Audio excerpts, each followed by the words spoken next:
Graduating students, please stand on your feet. I shall call upon our president to come forward.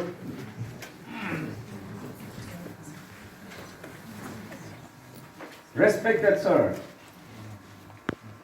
having carefully examined and scrutinized and upon the satisfactory completion of the required courses of studies as prescribed by the seminary, I, Dr. Folio Gangmai, Register BGSTM, herewith present to you 12 candidates from 3 different major departments in Master of Theology, Pastoral Theology, Christian Apologetics, and Christian Counseling. By virtue of the power and authority vested on me by the Board of Directors and upon recommendation of the Academic Council, I, Dr. BGSTM, hereby confer the degree Master of Theology to 12 candidates with all the privileges pertaining thereto on this 14th day of April in the year of the Lord 2021. Therefore, I urge you to go into the world and make and walk worthy of the commitment you have made before God. 2021 graduation for BGSTM family is like exactly a 12 disciples. We have young men and women who have been thoroughly trained in the seminary. Therefore, I call upon the candidates from 3 different departments. First, from Christian Apologetics Department, Mr. Toino KCC. Toino KCC is from Sumi community, and after this graduation, he will be involving in the teaching ministry.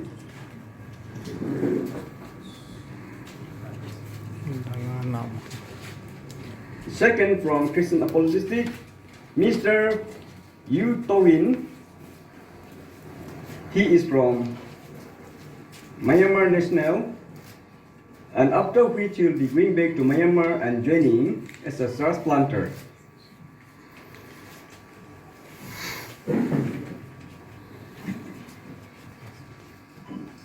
From Christian Apologetics, Mr. Akiho A. Sumi. Mr. Akiho A. Sumi would be pursuing for the further study. From Christian Apologetics Department, Mr. Gaising R. Panmai. He is from Rongmai tribe, and he will be joining in the teaching ministry in the Theological Seminary.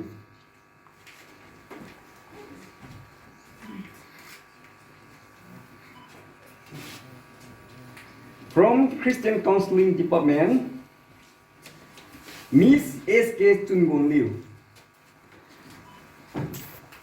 She is also from Rongmai tribe, and she will be joining in the children ministry.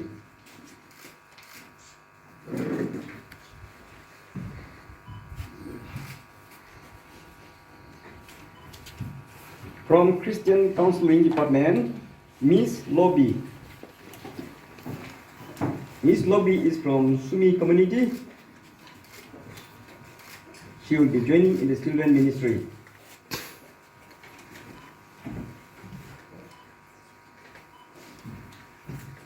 Next, we have from Christian Counseling, Mr. Nizito Aye. He is also from Sumi tribe, and he will be pastoring in the church. From Christian Counseling Department, Miss Pikali K. She is from Sumi community, and she will be joining in the teaching ministry.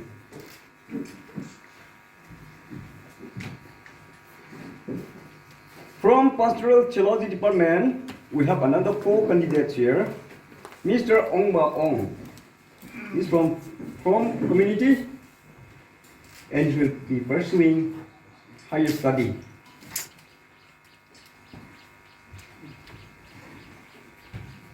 Second, we have from Pastoral Theology, Mr. Uketo Awomi. He's from Sumi community. He will be also pursuing his further study.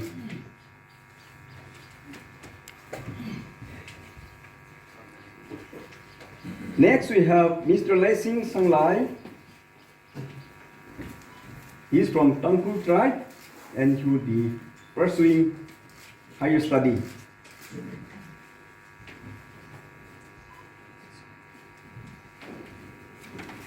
Here we have last personal theology, K. Sofu. He is from Minchungar community. He will be pastoring in the church.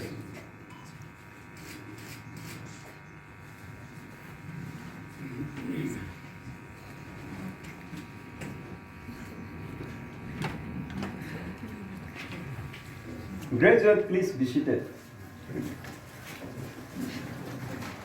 All the way my Savior leads me, what have I to walk beside? Can I doubt His tender mercy, who through life has been my guide? Heavenly peace, divinest comfort, here by faith in Him to dwell.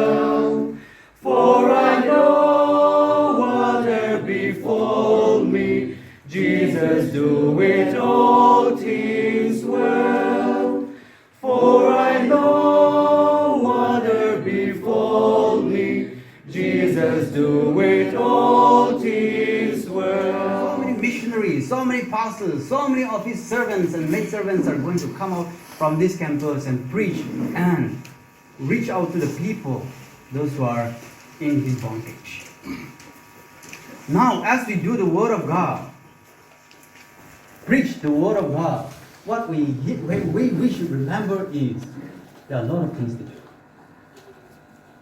This morning we have been read by one of our faculty members from Acts chapter 40, Acts chapter 5, verses 40, 41, and 42, where it says that the apostles stopped or ceased not to teach and preach the Word of God. The church was born in Acts chapter 2, where Jesus Christ said that in Matthew chapter 16, it says that you are Peter, and upon this rock I am going to preach. I am going to build my church, and the gates of hell shall not prevail against it. And the story continues. And when it comes to Acts chapter 1, verse 5, especially verse 5, it says, not many days from now, you will be baptized by the Holy Spirit. And when it comes to verse 8, it says that the Holy Ghost shall come upon you, and you shall be my witnesses in Jerusalem, in all Judea, and even up to the uttermost part of the world. And when it comes to Acts chapter 2, the Spirit, the baptism of the Holy Spirit take place.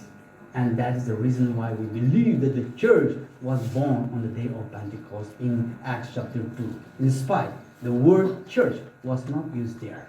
That can be seen from the word of Peter where he preached in Acts chapter 11, especially if you happen to read verses 55 to 57. It says, while he was preaching to the Gentiles, and when he returned back and gave account into the presence of apostles and the Jews, he says, like on the first day when we were baptized by the Holy Spirit, in like manner, even the Gentiles were also baptized by the Holy Spirit.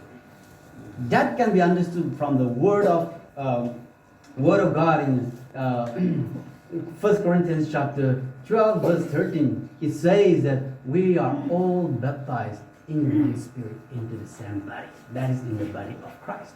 In like manner, the church is born now. And when it comes to chapter 3, it continues, the story continues to narrate about the increment of the member of church. And when it comes to chapter 4, it continues. The church continued to increase. And the Word of God says that in the beginning it was 3,000.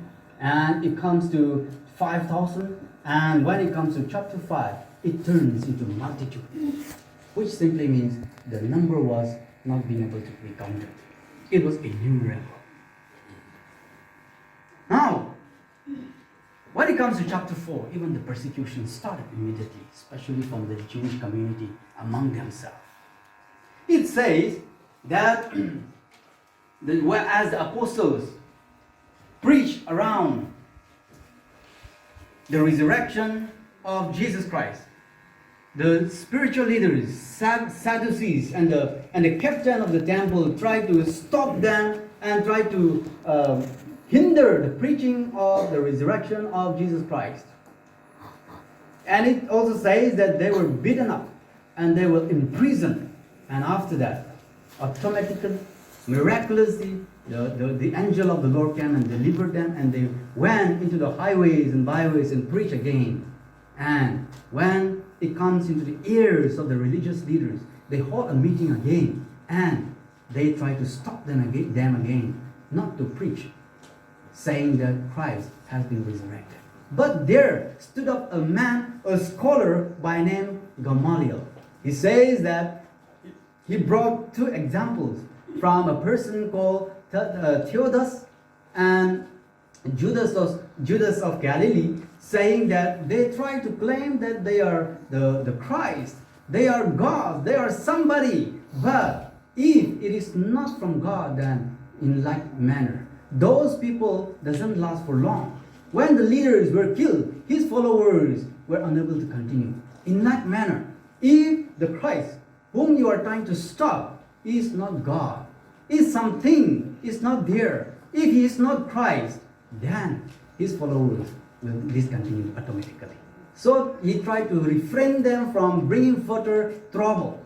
And the word of God says that they listen to his word. And when it comes to this passage, it says that they went out from that place and they ceased not to preach, teaching and preaching Christ. Therefore, we need to remember those failures, and to avoid to be a failure preacher, we need to remember three principles. The first principle is do not preach yourself, your family, and your achievement. Straight away, preach Christ. People are looking for you, not because of your beauty, not because of your strength, not because of the family background, not because of the wisdom and knowledge and the degree that you have, but people are looking for the message that you have. And your message is Christ. Amen. Whether east or north or south or west, wherever you go, please keep Christ first. And you hide himself underneath the cross of Christ. And you shall be a successful preacher wherever you go. The next principle that we need to remember is do not preach to present your political agenda. This is what so many people, so many preachers are doing today. Our pulpit of our churches has been turned into a stage to present people's political agendas. Therefore, we should be careful. Make sure that only Christ and Christ occupy your pulpit and nothing else apart from that. But the third principle that we need to remember is do not preach for the name and fame. Do not go to a gathering to show off yourself. Do not speak in front of the people to show how much you know. But show them Christ and Christ alone. The Word of God says, the people long time ago, when the people tried to build the Tower of Babel, it says that we will build a tower whose top will reach in heaven, so that our name will not perish. They tried to establish their name. As a result, what did God do? What does God do? It says that God came down and confused the language, and as a result, we are unable to understand each other's language today. That's a part of punishment, which is lasting even till today. Therefore, we should remember another example. After establishing the beautiful city of Babylon, one day the Word of God says that Nebuchadnezzar walked on the terrace on top of the house, and he spoke to himself and said, "Isn't this beautiful city built by my own strength and by my own might?" And the word of God says that while the word was still on his mouth, the word of God came to him and say, from this moment, the kingdom is separated from thee. God doesn't like pride. God doesn't care your fame and name, but God cares about he himself. Of course, he loves us and he cares for us. But he don't like the spirit of arrogancy. The sin of Lucifer is pride. And therefore, he cursed him and he kicked him out from the presence of God. Therefore, do not preach for your name and fame, but always keep Christ in the top priority. These principles we should remember.